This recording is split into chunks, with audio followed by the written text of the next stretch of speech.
Hi BookTube. Today I'm going to be doing my wrap up for the week. The IHeartathon readathon was hosted by Doris from Aldi Books. I'll leave a link in the description below to her channel, and then a couple other books that I managed to finish this week. So I'll just go down the list of the challenges. The first one was BFF, and I decided to go with dinner with a friend. I just ended up going with my boyfriend to a pizza place, so that was good. Number 2 for the challenges was Book Bestie, and I chose favorite genre, and I tried reading the first book in the Alexandria Quartet, Justine, but I didn't really like it. The writing wasn't pulling me in, so I DNF'd it. I read like 10%, and so I'm not gonna really talk about the book because I didn't really read much of it because I don't know, maybe I'll try. I wasn't in the right mood, maybe. Might try it again later, but we'll see. So number 3, a book I actually finished, is Young at Heart, and I went with Walk Two Moons by Sharon Creech. And this was a really cute story. It's about a girl named Sal, and she has moved to Ohio from Kentucky with her father, and she has a lot of things going on in her past with her mom, and it's a story of her acclimating to this new community in Ohio and making friends and being with her father. And it's also overlaying this is a story about her grandparents, who are hilarious. They were so funny. The grandparents are on a road trip with Sal, and they're going to go visit her mom in Idaho. And so it's about, Sal moving to a new area, her road trip with the grandparents, and then also her dealing with, her estranged mother. And so it had some sadness in there, with, her parents being split up, and, her, really worrying about being away from home, which is all she's ever known in Kentucky, and into a place in Ohio where everything's strange and different, and, with the mom also. But, the grandparents kind of, lighten the mood. So yeah, it's a really good middle grade. It was a really fast read. I blew right through it. So number 4 is Sweet Treats. And I went for that challenge. I chose a book I've been wanting to read, and I chose End of Ice by Dar Jamal. And I spoke about this book. It actually made it to my top 5 favorites of this month. It's a nonfiction book about climate change, and it's about a reporter who he's covered a lot of the Iraqi war and the culture of the people in Iraq. And so this time he's covering climate change. And what I really like about this book is it's not just one person's opinion, opinions and studies, like a scientist writing it. It's a reporter, and so he has traveled all over the globe and has interviewed all these professionals and scientists in their fields. And so you're getting multiple perspectives, and talking about all sorts of things like, the coral reef, and, it mentions a lot, it covers Alaska a lot, and the Arctic, Greenland, all over. And so it's a really good, well-balanced coverage of climate change, full of, statistics and data, and it's very informative and really well written. So let's see, number 5 was Cruising, and I went with an audiobook, and I chose Saints for All Occasions by J. Courtney Sullivan. Nice pretty blue cover. And this is about 2 sisters named, I'm horrible with names, I have to check what their names are, Nora and Teresa.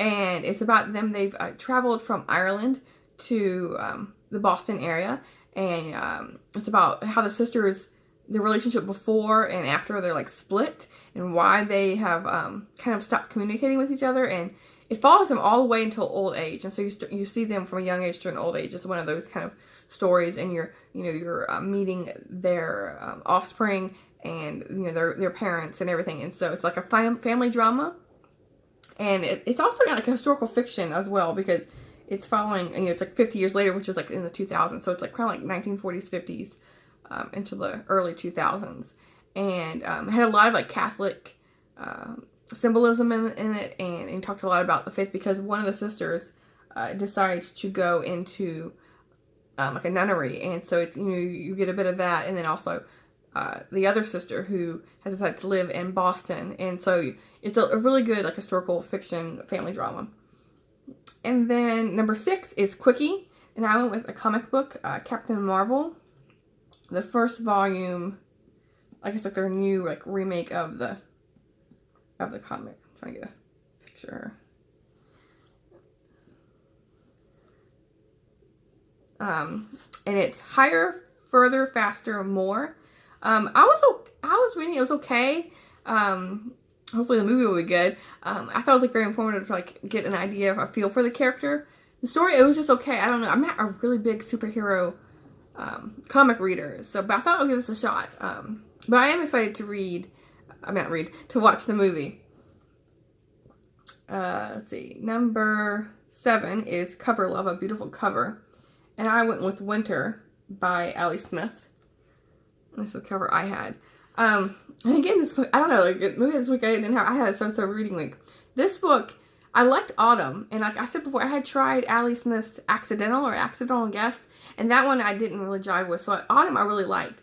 But Winter kind of went the way of the Accidental, where it starts off really bizarre. I'm not really a big reader of like magical realism or like stuff like that. And so this one starts out with a woman who thinks she's going kind of blind because in her eye she sees a spot, and she thinks like something, you know, she's gonna go, it's affecting her eye, but it's a spot that grows and grows and grows to where it's a floating head, kind of like a ghost, and then it changes into like this stone, and then there's like a coast that's a floating coast of a shore. And so I don't really get on with stories like that. So, yeah, I don't know. There's a lot of political and a lot of religious writing in this, but just the main story itself, I don't know. I didn't really enjoy, sorry to say, but I will try to pick up Spring, her next book in her quartet, seasonal quartet. So those are the books I tried to read for the readathon. I really liked Walk Two Moons and In Device and Saints for All Occasions. Those 3, especially In Device and Walk Two Moons. The other 3 were okay. And then I happened to finish 2 other books this week, so I included those. And the next one I picked up was The Past and Other Things That Should Stay Buried by Sean David Hutchinson. And I had read We Are the Ants, which I really, really, really liked. And so that's why when I saw he had a new book coming out, I was going to read this one. This one the only reason I finished it was because I had liked his other works, but it did not measure up at all, at least in my opinion. It's about Dino, who his family owns like a mortuary, like a funeral home. And they really want him to stay in the family business, although he has other aspirations. He's a kid in high school, I guess junior or senior in high school. And so he's thinking about what he wants to do for his life, and his family is really pushing him to stay in the family business, but he doesn't really want to. And the other perspective is July, which is his friend, her ex-best friend, who has died. It's not a spoiler, it's in the very beginning. And she comes back to life when he is putting makeup on her in the mortuary to prepare her for the funeral. And I really do not like morbid humor, like, you know, a lot of like death related humor, and like it was kind of gross to me reading some of the stuff because it's not really a zombie, even though she's back to life, it's not really a zombie book. It's really where she's like decomposing as the book goes on, and like stuff like that is not for me. And then the story itself it was okay. July wasn't a likable character at all.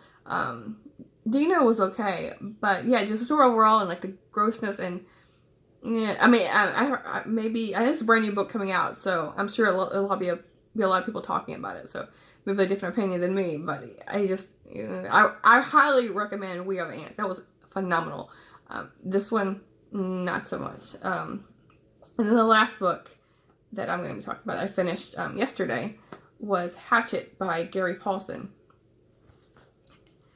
And there's like the hatchet overlaying the boy. And I had read My Life with Dogs, I think was the name of it, by Gary Paulson, which is this nonfiction book with all about, it's kind of like a memoir, all about his journey with dogs throughout his childhood all the way up until, you know, older age. And I really like that book. I love dogs, and I love reading about, you know, different people's experiences with dogs. So yeah, I looked up what he had written, and which was popular for him, and it was Hatchet. And I really like the story. It's about a boy who is visiting his dad because his parents are split up, and he's visiting his dad in northern Canada.